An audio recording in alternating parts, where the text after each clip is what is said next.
Opened us up to our guests who are joining us, a full panel joining us this evening on Brass Tacks. Professor Max Abrams is a global security expert. He's the author of books on terrorist dynamics.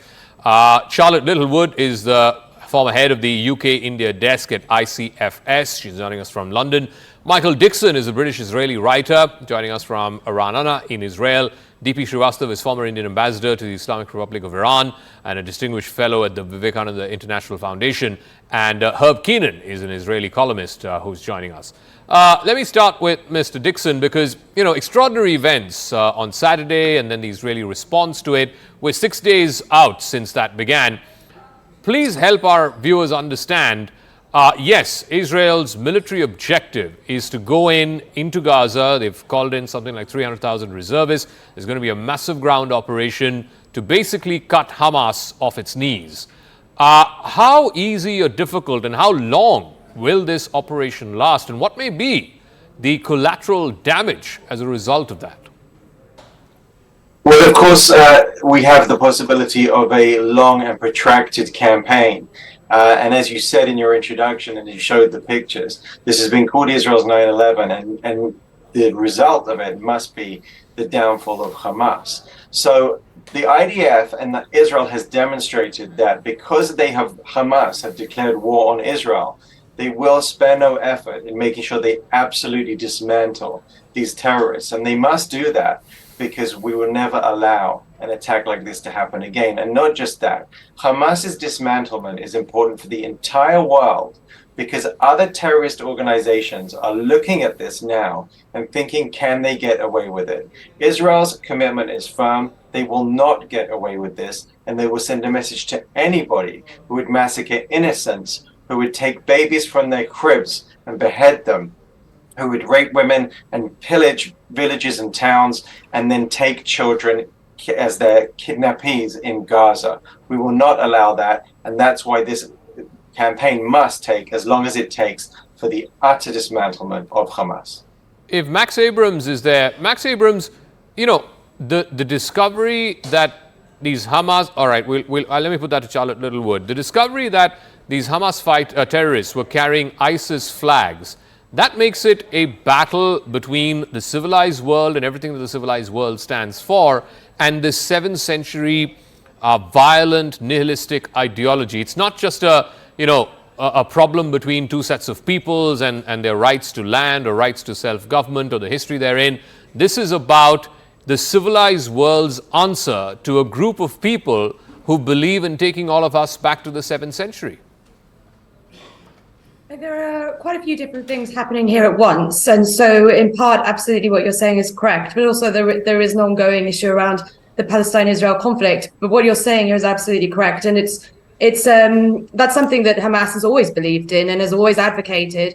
In 2019, the statements were for people to kill Jews essentially where they find them, find Jews and kill them. That's always been the thinking of Hamas. And there's a very problematic hadith that's been interpreted in a very extreme way about the end days, in which Jews will hide behind rocks and trees and rocks will turn around and say to the Muslims, here is the Jew, kill him.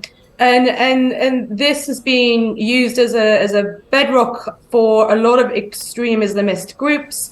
Iran sees the eradication of Jews from the world as the beginning of the end days, and there have been comments from some in the regime who have said it's useful that they're all in Israel. So this is not a surprise that there's an ISIS flag, and in fact it's all the same ideology. But that doesn't mean to say there isn't also an issue of Palestinians living in awful conditions, and I think that there needs to be changes there too, and there needs to be a way in which we can move forward from that. But that is almost separate to what we see with this terrorist ideology. All right, let me go to D.P. Srivastava and ask him this as well, because like I said, the fact that ISIS flags were found there, and I want to underline this is what the IDF is claiming, this is what Netanyahu is claiming. Independent verification, whether it is for CNN News 18 or any other independent media outlet, we are not in a position to independently verify this. So I'm going to add that caveat. But going by what has been said by the IDF and what has been said by Mr. Netanyahu, that ISIS flags were discovered, then it's not just an Israel-Palestine problem. this is a civilized world versus uncivilized barbarians problem.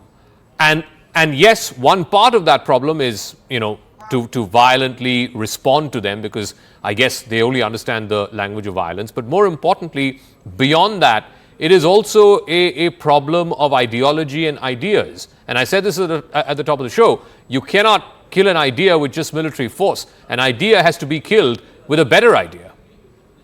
DP Srivastava. Thank you for having me.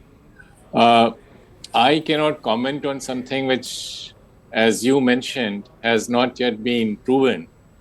There are some indications that ISIS flags have been found. But let me begin by saying that this act of terrorism has to be condemned very strongly. Our Prime Minister has already done so. There cannot be any justification for terrorist violence against unarmed combatants, women and children. Second, I might add that in order to ensure that this conflict does not escalate further, first thing should be unconditional release of the women and children or other civilians who have been taken hostage by Hamas. And this step is important so that to ensure that this conflict does not spread. I may also add that, as you mentioned earlier, that there are competing ideas. And I think if the world has to show that there's a way forward, we have to show that there are other ideas on the table for a political solution of this problem. And that includes two-state solution. But that will have to wait.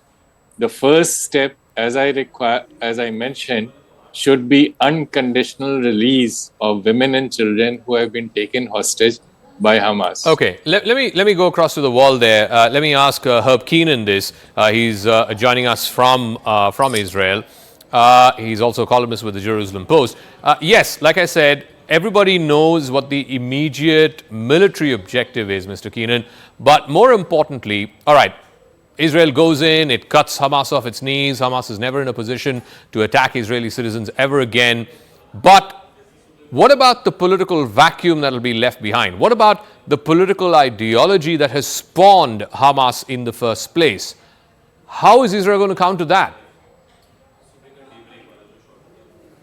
Look, the political ideology that spawned Hamas is kind of a simple one, and that is that Israel doesn't have a right to exist. Hamas didn't attack because there's a political vacuum. Hamas attacked because Israel is here, and they don't want Israel to be here. And I think that's clear from what we saw on Saturday. Right? You don't behead babies and rape and murder women because you've got a political problem. You do that because that's part of a genocidal ideology. And I think what's happened in Israel is that has been internalized now by the population.